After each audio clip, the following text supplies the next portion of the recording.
તો મિત્રો તમારું સ્વાગત છે। હું છું મહેશ સામરિયા, તમારું સ્વાગત કરું છું આપણા ચેનલ પર। અને આજે મિત્રો આપણે ધોરણ 10ના વિજ્ઞાનના એક પેપરના એમસીક્યુ જોઈશું, મોસ્ટ આઈએમપી 24 એમસીક્યુ।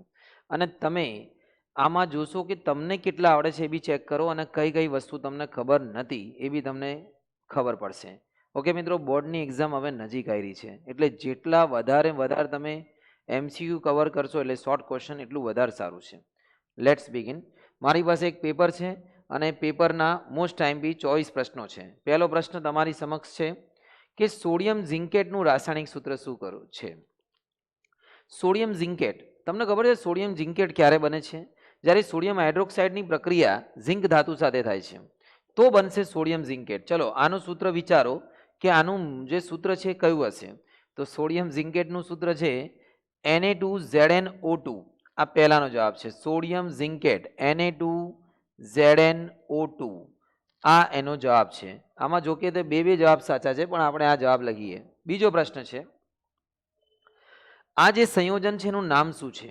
જ્યારે બી કોઈ બી કાર્બન સંયોજનનું તમને નામ આપ્યું હોય કે શું છે, તો હંમેશા શું જોવાનું? ધારો કે કાર્બન કેટલા છે ગણો, 1 2 3 4 5, અને છઠ્ઠા ઉપર ટ્રિપલ બોન્ડ છે, એ જ જવા દો।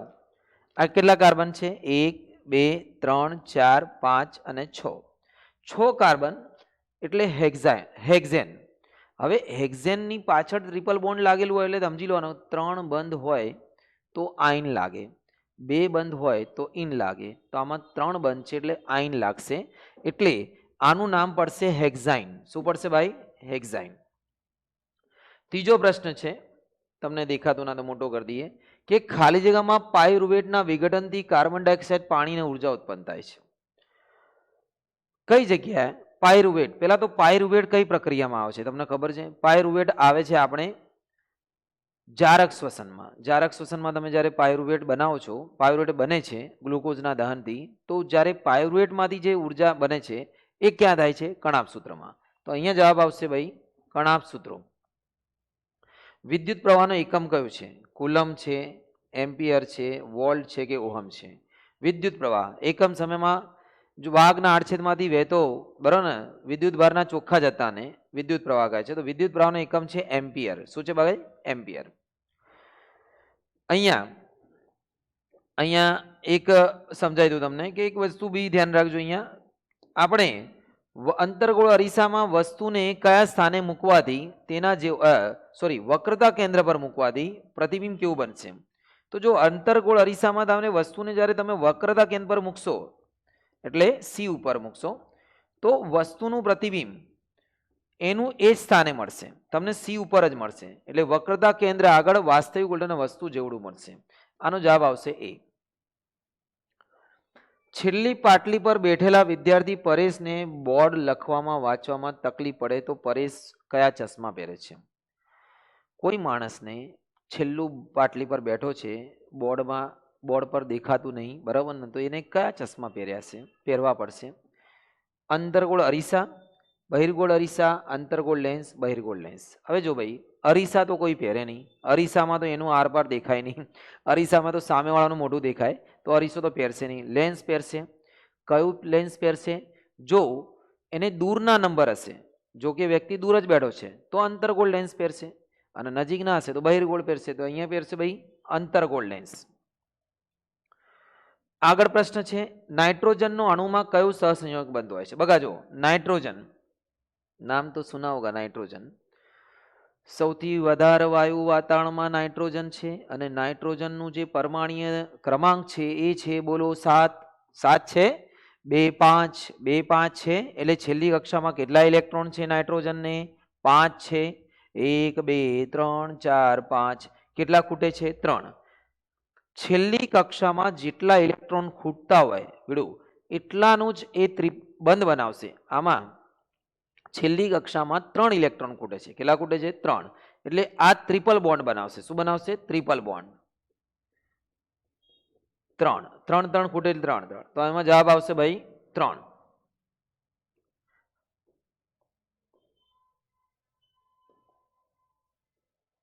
આગળ વાત કરીએ, બહુ મસ્ત પ્રશ્ન છે। પશ્ચિમ દિશામાં પ્રક્ષિપ્ત કરેલા તમને સમજાવી દઉં.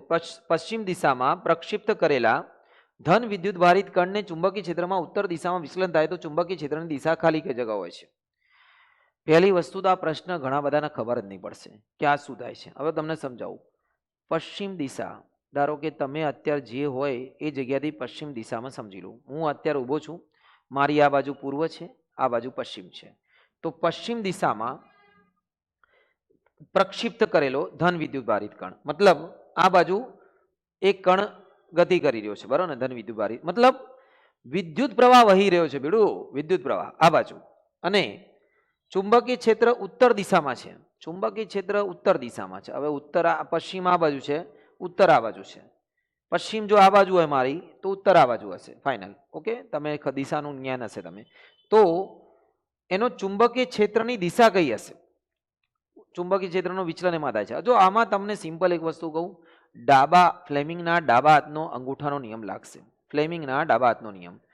તમારે આ જે આંગળી છે એ રાખવાની છે ચુંબકીય પેલાની દિશામાં, અંગૂઠો રાખવાનો છે ભાઈ ઉત્તર દિશામાં. આ પશ્ચિમ દિશા, ઉત્તર દિશા ભાઈ કઈ રીતે સેટ થશે? હા, આમ.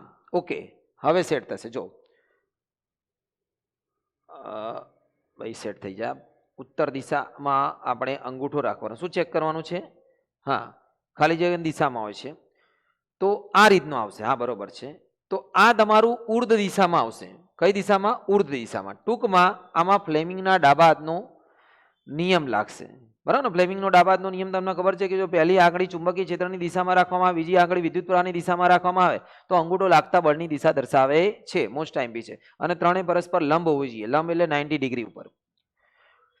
મેન્ડલે વટાણાનો જે પ્રયોગ કર્યો છે એમાં બંને જે પ્રયોગનું જે નીચાપણું જોવાનું સાબિત આવે છે. જો ભાઈ બે પ્રકારના લક્ષણો છે, પ્રભાવી અને પ્રચ્છન્ન.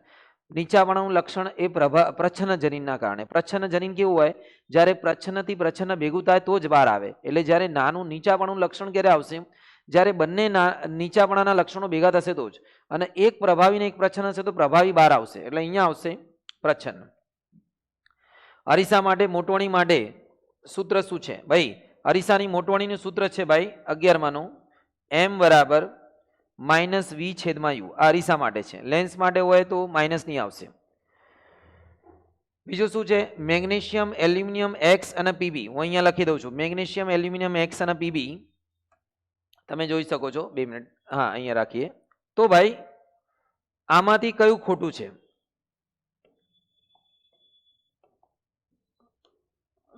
મેગ્નેશિયમ એટલે એક્સ ની કિંમત શું છે? એલ્યુમિનિયમ એક્સ અને પીબી.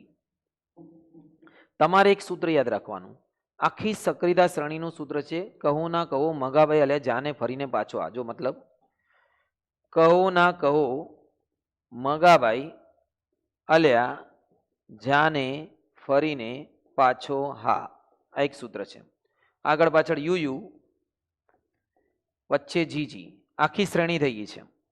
હવે જો પેલા મેગ્નેશિયમ છે, પછી એલ્યુમિનિયમ છે, મગાભાઈ અલ્યા જાને અહીંયા ઝીંક આવશે અને ફરીને એટલે અહીંયા ઝીંક આવશે. શું આવશે? ઝીંક. ઓકે, આગળ વધીએ. બીજો પ્રશ્ન. ધાતુના ઓક્સાઇડ મેળવવા માટે રિડક્શન અને વિદ્યુત વિભાગીય રિડક્શનનો ઉપયોગ થાય છે. હવે જો રિડક્શનનો મતલબ છે ઓક્સાઇડમાં ઓક્સિજનને દૂર કરવું, એટલે રિડક્શન થવું. કોઈ બી પદાર્થમાં રહેલા ઓક્સિજનને દૂર કરવું. તો જે ધાતુના ઓક્સાઇડ છે એને રિડક્શન કરવા માટે ઓક્સિજન, ધાતુના ઓક્સાઇડ છે જેમાં રિડક્શન કરવા માટે ધાતુના ઓક્સાઇડને ઓક્સિજન દૂર કરવા માટે રિડક્શન કરવામાં આવે તો વિધાન સાચું છે. રિડક્શનથી ઓક્સાઇડમાંથી ઓક્સિજન દૂર થશે. પ્લેનેરિયા ખબર તમને? પ્લેનેરિયા એક જીવ છે, એમાં તમને કલિકા સર્જન નહીં, પ્લેનેરિયામાં પુનર્જનન જોવા મળે છે. તો આ વિધાન શું છે ભાઈ? ખોટું છે. ગુરુદ્રષ્ટિની ખામીમાં. હવે ગુરુદ્રષ્ટિ કોને કહેવાય? કે જ્યારે આંખનો લેન્સ યોગ્ય પ્રમાણમાં શું ના થઈ શકે બગા? જાડો ના થઈ શકે, પાતળો જ રહે. તો લેન્સ જ્યારે પાતળો રહે છે તો જે શું કહેવાય કિરણો છે એ અરીસાની પાછળ જશે.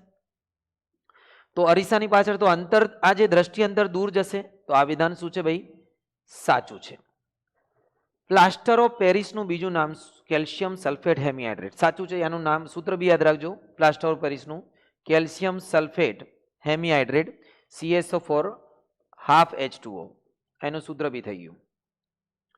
રિલીઝિંગ અંતરસ્ત્રાવ ક્યાંથી ઉત્પન્ન થાય છે? તો જો ભાઈ, રિલીઝિંગ અંતરસ્ત્રાવ ઉત્પન્ન કરે છે હાઇપોથેલેમસ, જે પિચ્યુટરી ગ્રંથિનો બી નિયમન કરે છે. હાઇપોથેલેમસ. હું ફટાફટ એટલા માટે કરું છું કે તમારો ટાઈમ બી બચે અને તમારે ફટાફટ તમને આવડી બી જાય. આગળ, સ્ત્રીમાં લિંગી રંગસૂત્ર કેટલા હોય છે? કયા હોય છે? તો સ્ત્રીમાં લિંગી રંગસૂત્ર XX હોય છે, અને પુરુષમાં તમને ખબર જ છે, આ સ્ત્રીમાં છે. અને પુરુષમાં લિંગી રંગસૂત્ર દોરવું હોય કે યાદ રાખવું હોય તો XY, આ પુરુષ છે, સમજી લો. ઉષ્મા શોષક પ્રક્રિયાની વ્યાખ્યા આપો કે જે રાસાયણિક પ્રક્રિયામાં નિપજોના નિર્માણ દરમિયાન ઉષ્મા શોષાતી હોય, જે રાસાયણિક પ્રક્રિયામાં નિપજોના નિર્માણ દરમિયાન ઉષ્મા શોષાતી હોય એને ઉષ્મા શોષક કહે છે. એક સમાન અવરોધ અને લંબાઈના પ્રમાણ શું હોય છે? જો ભાઈ, હંમેશા યાદ રાખો, અવરોધ લંબાઈના સમપ્રમાણમાં હોય છે. શું હોય છે? સમપ્રમાણમાં. તમે કોઈ બી વસ્તુની લંબાઈ વધારશો તો એનું અવરોધ વધશે, કે ઇલેક્ટ્રોનને વધારે ગતિ કરવી પડશે, બરાબર? તો અવરોધ વધશે અને એના જે આડછેદના વ્યસ્ત પ્રમાણમાં હોય છે. આ બી યાદ રાખજો. આગળ વાત કરીએ, રજોસ્ત્રાવનું નિયંત્રણ. સ્ત્રીની અંદર જે રજોસ્ત્રાવ થાય છે એનું નિયંત્રણ ઇસ્ટ્રોજન કરે છે. શું કરે છે? ઇસ્ટ્રોજન. તો અહીંયા જવાબ આવશે ભાઈ ઇસ્ટ્રોજન. દાઢી મૂછનું નિયંત્રણ. જો ભાઈ, પુરુષની અંદર જે દાઢી મૂછ આવે છે એ ટેસ્ટોસ્ટેરોન દ્વારા નિયંત્રણ કરવામાં આવે છે. અને બીજું યાદ રાખો, દ્વિતીય પોષક સ્તર, ચતુર્થ પોષક સ્તર કોણ બનાવે? એના માટે તમને સમજાવી દઉં કે ધારો કે વનસ્પતિ જે ખોરાક બનાવે છે, વનસ્પતિને ખાય પ્રાણી, પ્રાણી ખાય માંસાહારી પ્રાણી વગેરે. ચલો, તો જે વનસ્પતિ ખોરાક બનાવે છે સૂર્યની હાજરીમાં, તો એ ઉપભોક્તા છે, ઉત્પાદક છે. શું છે બગા? ઉત્પાદક. જે બનાવશે પ્રથમ પોષક સ્તર, અને જે પ્રાણી જે એને ખાશે, જે પ્રાથમિક ઉપભોક્તા છે, એ બનાવશે દ્વિતીય પોષક સ્તર, અને જે દ્વિતીય ઉપભોક્તા છે, જે એને માંસાહારી છે, એ બનાવશે તૃતીય પોષક સ્તર. ટૂંકમાં જે ઉપભોક્તા હોય, ધારો કે પ્રાથમિક ઉપભોક્તા હોય તો એ દ્વિતીય પોષક સ્તર બનાવશે, દ્વિતીય ઉપભોક્તા હોય તો તૃતીય પોષક સ્તર. એક પોષક સ્તર વધારે યાદ રાખવાનું. તો અહીંયા દ્વિતીય પોષક સ્તર કોણ બનાવશે? તૃતીય ઉપભોક્તા. અને ચતુર્થ પોષક સ્તર, દ્વિતીય પોષક સ્તર પ્રાથમિક ઉપભોક્તા, અને ચતુર્થ પોષક સ્તર તૃતીય. એટલે તૃતીય ઉપભોક્તા, ચતુર્થ પોષક સ્તર, પ્રાથમિક ઉપભોક્તા, દ્વિતીય પોષક સ્તર બનાવે છે. તો મિત્રો, આ હતું સોલ્યુશન. આપણા બધા આના જવાબો તમને આશા રાખું છું ખબર પડી ગઈ હશે. ઓકે, તો આ રીતે આપણે હજી પણ ઘણી બધી તૈયારીઓ થશે. જો ચેનલ પર નવા આવે તો સબસ્ક્રાઇબ જરૂર કરી લેશો. તમને ખૂબ જ જોરદાર તૈયારી કરાવવાના છીએ આપણે. ઓકે, તૈયારી કરો, આગળ વધો. શુભમ.